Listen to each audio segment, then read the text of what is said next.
तो बच्चों आज हम आपको बताते हैं किंगडम एनिमेलिया के बारे में। जो किंगडम एनिमेलिया होता है वो क्या होता है, दो ब्रांचेस में बटा होता है। एक तो पैराजोआ, ब्रांच पैराजोआ और मेटाजोआ। जो पैराजोआ होता है उसकी जो बॉडी होती है वो कोशिकीय संगठन के आधार पर बनती है, मतलब सेल से बनती है, सेलुलर डिवीजन ऑफ ऑर्गेनाइजेशन। और जो आपका मेटाजोआ है वो क्या है, टिश्यू लेवल ऑफ ऑर्गेनाइजेशन, ऊतकीय संगठन के आधार पर।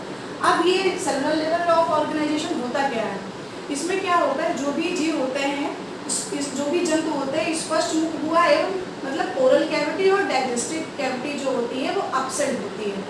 बॉडी वॉल जो बॉडी होती है वो पोरस होती है, पोरस मतलब छिद्र। और जो इसमें डाइजेस्टिव जो सेल होती है वो भी फ्लैजेलेटेड होती है, और जो डाइजेस्टिव जो सिस्टम होता है वो एब्सेंट होता है। तो इसके अंतर्गत कौन से फाइलम आते हैं, कौन से प्राणी आते हैं, ये पोरीफेरा।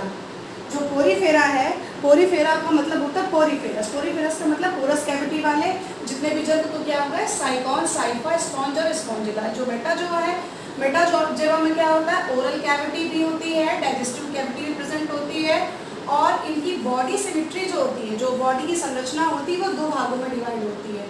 एक तो रेडियाटा, रेडियल सिमेट्री, और एक बायलैटरल सिमेट्री। तो रेडियल सिमेट्री में होता है कि जैसे आप किसी भी चीज़ को डिवाइड करेंगे तो वो बराबर हाफ में डिवाइड हो जाएगी।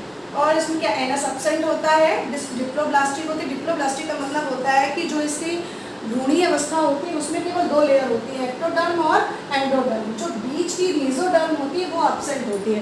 मीजोडर्म की जगह मीजोग्लिया प्रेजेंट होती है। मीजोग्लिया क्या होती है, एक जेली जैसी परत होती है जो मुख्य रूप से शरीर को सहारा देती है और फ्लेक्सिबिलिटी प्रदान करती है।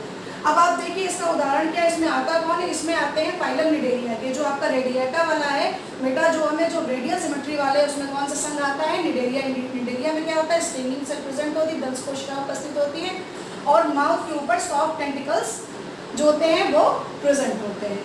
तो उम्मीद है कि आपको ये वीडियो पर ये शॉर्ट्स पसंद आया होगा, तो इसे ज़्यादा से ज़्यादा लाइक, कमेंट, शेयर कीजिए। धन्यवाद।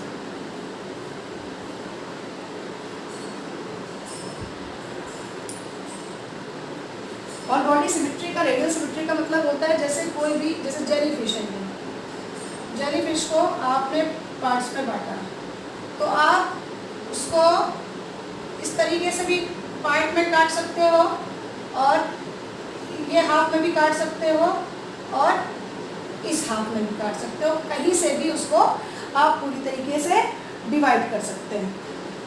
तो इसको रेडियल सिमेट्री होती है। अब आगे की जो मैं टॉपिक बताऊंगी उसमें बायलैटरल सिमेट्री में कौन कौन से जिनको आप